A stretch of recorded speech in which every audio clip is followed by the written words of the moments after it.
right. Question number one. Could Jewish women seek a divorce in Jesus' time? I don't think they should be able to, but what do you think? Brutal. I disagree. But we're not debating whether they should or not. Right. Should they? Yeah. All right, go ahead. All right. So there's the Old Testament law, and then there's like Jewish common law, which they govern themselves by. And the purpose of the common law is to adhere to the Old Testament as well as they can. So in the first century, both men and women, short answer is both men and women could request a divorce. Men could do it generally much easier than women, however. Different sects of Judaism had different reasons that justified a divorce. Some of the more conservative groups, you could only request a divorce if as a man, you could only request a divorce if your wife cheated on you or deserted you, and then you could request a divorce and basically get it immediately.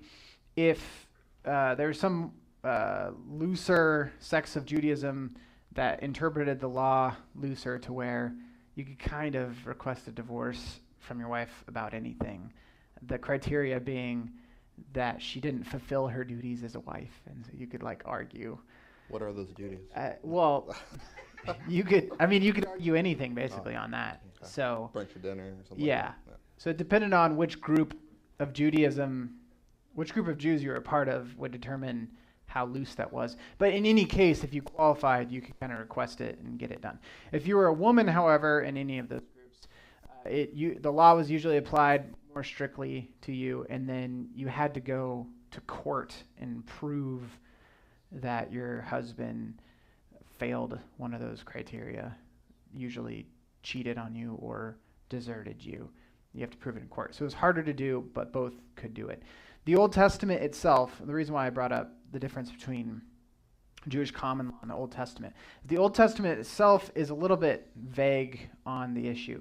There's a handful of passages that address divorce and address protecting hurt parties in divorce, but they're very vague and they can be interpreted different ways, which is where the common law came into place.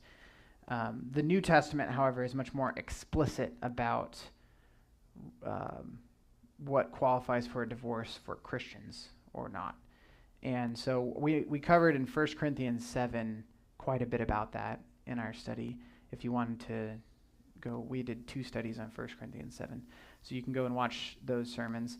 And then we also have a guide on our website on the theology of remarriage, which is not exactly the theology of divorce, but a lot of the passages that talk about remarriage cover the topic of divorce as well. And so you can get some clarity from that study guide on our website too. If you were interested, we can get you the link for that.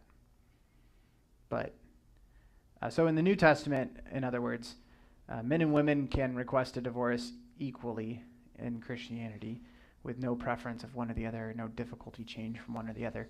And it's much more specific on what qualifies as for a divorce in the New Testament. In the Old Testament, it was quite a bit. It was a bit vaguer, and in the first century, Jewish common law would make it inappropriately harder on the woman to get divorced than the man.